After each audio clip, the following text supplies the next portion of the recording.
Anda masih bersama kami dan sebelum kita lanjutkan dialog, saya ajak Anda kembali untuk menyimak pernyataan Menteri Keuangan Sri Mulyani berikut ini.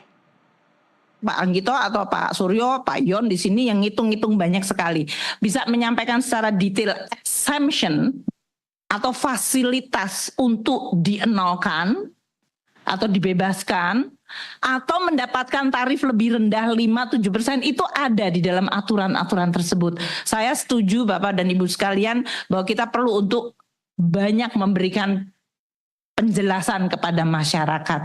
Artinya meskipun kita membuat policy mengenai perpajakan termasuk PPN ini bukannya membabi buta dan seolah-olah tidak punya afirmasi atau perhatian terhadap beberapa sektor-sektor seperti kesehatan, pendidikan, dan bahkan makanan pokok waktu itu termasuk. Debatnya cukup panjang di sini. Jadi nanti kami akan sampaikan. Jadi di sini kami sudah membahas bersama Bapak Ibu sekalian, sudah ada undang-undangnya. Kita perlu untuk menyiapkan agar itu bisa dijalankan tapi dengan tadi penjelasan yang baik sehingga kita tetap bisa bukannya membabi buta, tapi APBN memang harus terus dijaga kesehatannya. Namun pada saat yang lain APBN itu harus berfungsi dan mampu merespon seperti yang kita lihat dalam episode-episode seperti waktu Global Financial Crisis, waktu terjadinya pandemi itu kita gunakan APBN. Saya rasa itu mungkin yang overview yang besar sekali yang saya ingin sampaikan. Ya. Sebelum ganti topik Bu, karena Ibu masih tadi soal pajak dan tax ratio, saya ingin penegasan nih Bu. Tax ratio 23% itu masih jadi acuan atau tidak Bu? Aspirasi kan tetap Bapak. Kalau kita mengatakan bahwa Indonesia dianggap tax rasionya paling rendah di ASEAN, kan itu bukan sesuatu yang membanggakan kita Pak. Iya, saya langsung ke Pak Ajib dulu. Tadi Bu Sri Mulyani, Pak Ajib sempat bilang, bahkan sudah dibahas kalau misalnya 5%, 0 pun pernah dibahas gitu kan. Kalau misalnya 0 Pak Ajib, apa dampaknya bagi kesehatan APBN kita, tapi tetap konsumsi masyarakat bisa terjaga, Pak Ajib?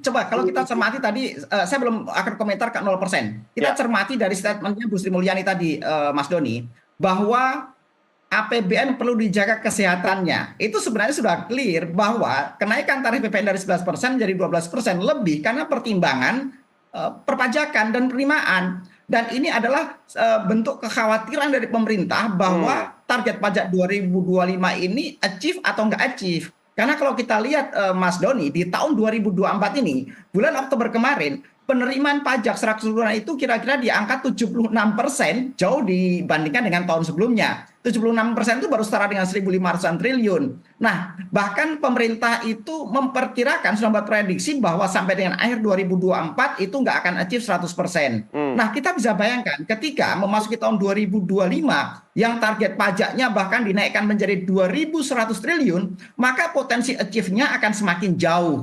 Makanya kemudian solusi pintasnya adalah menaikkan tarif PPN. Kira-kira kan narasinya akan begitu, Mas Doni. Dan sekali lagi perlu kita sampaikan, hitung-hitungan kita 80-100 triliun akan masuk ke pundi-pundi keuangan negara ketika pemerintah menaikkan tarif PPN. Nah, kembali ke tadi. Sebenarnya Bu Sri Mulyani sudah membuat spill, sudah membuat bocoran-bocoran bahwa sebenarnya pemerintah itu bisa menaikkan tarif, membuat tarif itu 5% sampai 15%. Ini menjadi domain pemerintah. Dan kalau kita cermati dari Komisi 11, kemarin juga menyampaikan bahwa sekarang bola ada di pemerintah. Menaikkan 12% bisa karena ada Undang-Undang Nomor 7 tahun 2021, di situ pasal 7 ayat 1 yang menyebutkan begitu.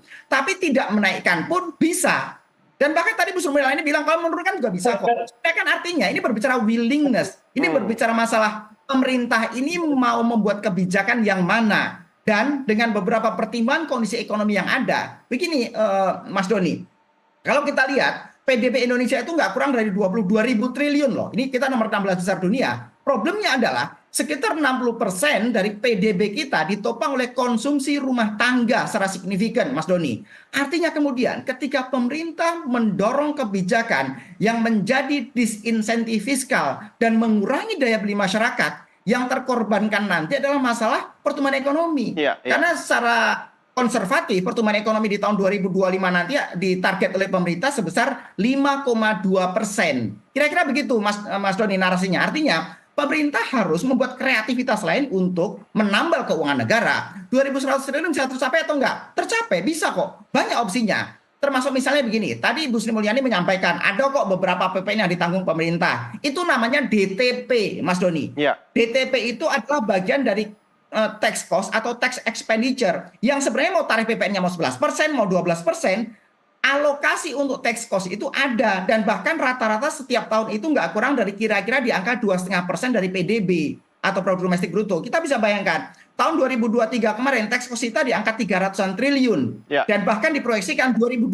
nanti 450 triliun sebenarnya Mas Doni. Artinya, kalau pemerintah melakukan efisiensi tax cost atau tax expenditure, 50 triliun aja deh, 100 triliun aja deh. Ya. Jadi nggak usah naikin tarif PPN gitu loh. Jadi sekali lagi Mas Doni, pemerintah harus membuat sebuah kebijakan yang bijaksana. Jangan sampai kebijakan yang tidak bijaksana. Karena ukurannya adalah undang-undang harus saklek, istilahnya itu hanya undang-undang isi, ya semua orang juga bisa melakukan itu. Tapi sekali lagi, apakah masyarakat itu siap atau tidak? Dan menurut potret dari Apindo, masyarakat sedang kondisi yang tidak baik-baik saja. Makanya kemudian kita memberikan rekomendasi agar ini ditunda. Demikian Mas Doni. Oke, itu rekomendasinya dari Pak Haji. Pak Eko, ini biar tetap APBN kita sehat. Tapi saya tadi tergelitik dengan statement Anda. Kan ini sudah di eranya digital. Semua dengan digitalisasi harusnya bisa memangkas biaya-biaya. Lah iya, era digitalisasi, tapi mindsetnya masih analog. Ya kan, lucu kan? Mungkin Anda perlu memberikan sebuah usulan yang revolusioner gitu kan. Jangan sampai APBN sehat, tapi masyarakatnya teler. Pak Eko. Iya, baik Mas Doni ya. Jadi ya tadi efisiensi itu harus gitu ya, tunjukkan kalau kan ini anggaran digitalisasinya naik-naik gitu ya. Itu harus ditunjukkan bahwa lebih efisien harusnya gitu ya. Secara birokrasi ya, pelayanannya juga harus lebih katakanlah lebih ideal begitu. Nah, saya mau bilang begini tadi ya, APBN sehat itu sebetulnya kalau daya beli sehat. Ya kalau daya beli sedang melemah seperti saat ini, justru harus bagaimana. Jadi tadi bicara afirmasi tadi yang sangat diperlukan masyarakat hari ini itu adalah afirmasi terhadap daya beli.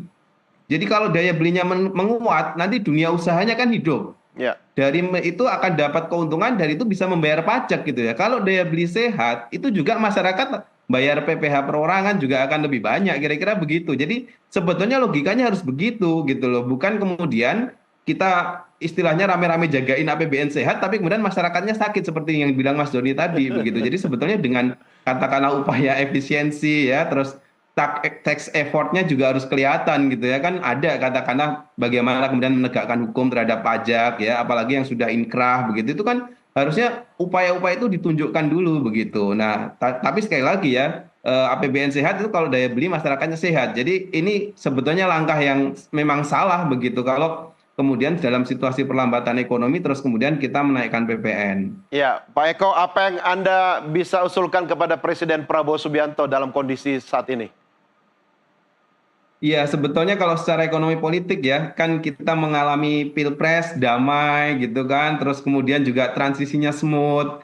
Ini sebetulnya adalah secara ini ya, ekonomi politik begitu, ini modal yang sangat kuat begitu untuk membangun optimisme di dunia usaha. Ya.